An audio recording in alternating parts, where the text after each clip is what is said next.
Bonjour, nous allons traiter ici d'un sujet relativement simple, mais qui a son utilité et qui concerne la recherche V et surtout comment traiter les messages d'erreur qui apparaissent via la recherche V.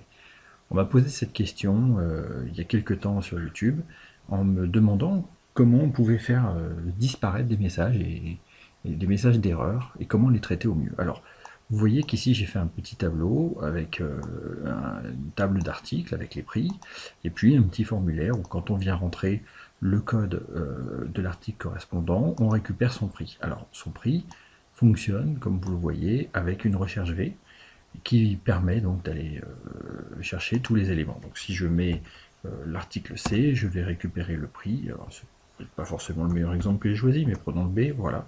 Et vous remontez le prix 20 qui correspond à l'article. Alors qu'est-ce qui se passe maintenant si à la place du B, je viens mettre l'article E qui n'existe pas dans ma table?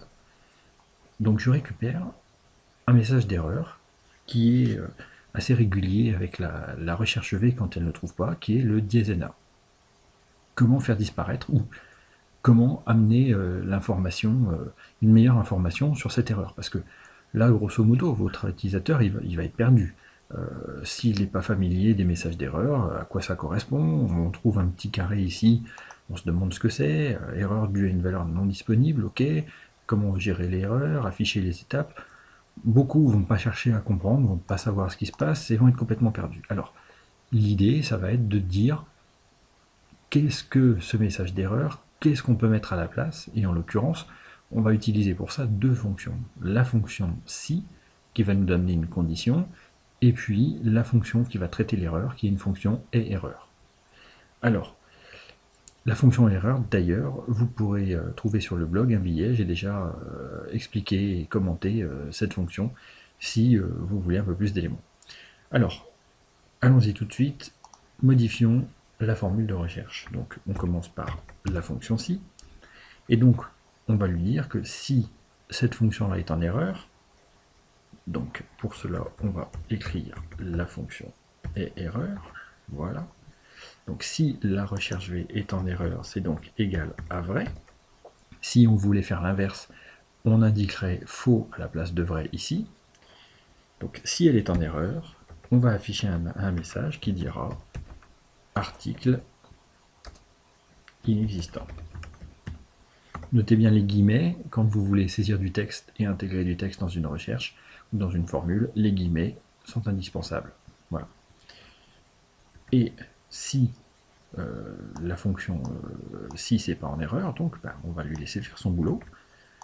Donc on reprend la recherche V qu'on avait à l'origine. Voilà. Entrée, et voilà. Et donc vous voyez que en mettant l'article E, ça marche aussi avec un F, et si je reviens, hop là, pas celui-ci, si je reviens sur le A, il me remet le prix. Voilà. Alors, c'est tout bête. Vous pouvez voir que ça ne demande pas énormément de temps. La fonction et erreur qui vient vous indiquer, qui vient gérer en fait un processus d'identification de l'erreur ou d'un résultat correct. Et à partir de là, vous avez un message, une possibilité d'interagir avec l'utilisateur du formulaire, qui vous permettra donc de gérer au mieux. Même pour vous, si vous ne savez pas ou si vous avez des hésitations, vous pouvez vous mettre un petit message personnalisé en remplaçant ici l'article inexistant par l'information que vous voulez, et ça suffira à vous indiquer quel est votre problème. Voilà. Alors, bien évidemment, si ici on rajoute et qu'on met un prix derrière, il faudra quand même penser, parce que là, si je le fais, il est toujours inexistant. Et pourquoi? Parce que ma recherche V fonctionne de la cellule A5 à la cellule B8. Si vous venez A5 à B8. Donc pensez à modifier vos recherches. Donc ici en mettant B9, et pensez bien à modifier la seconde pour que ça fonctionne. Si vous voulez vous éviter ces problèmes et pouvoir rajouter des exemples après, beaucoup plus tard, il faudra modifier ici la longueur. Donc prenez déjà, on va dire, une longueur de tableau suffisante. Si on se met par exemple à 20, alors un tout petit bras là, mais ça suffirait pour l'exemple qui nous intéresse. Voilà, ça fonctionne. Et si je tape F, je n'ai rien. Si je viens rentrer F dans la table, là il le trouve, donc il met 0 parce qu'il n'y a pas de valeur en face, vous voyez. Il suffira pour moi de venir mettre un prix, et le prix remonte automatiquement.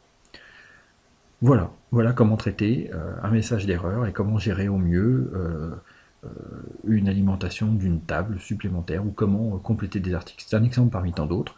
Vous pouvez utiliser ça sur plein de choses qui fonctionnent avec des recherches dans des tables. Et c'est assez utile quand vous travaillez avec un utilisateur et que vous voulez lui faire alimenter une base correspondante. Voilà. J'espère que ça vous aura été utile. Bon courage à vous. Bonne recherche des erreurs.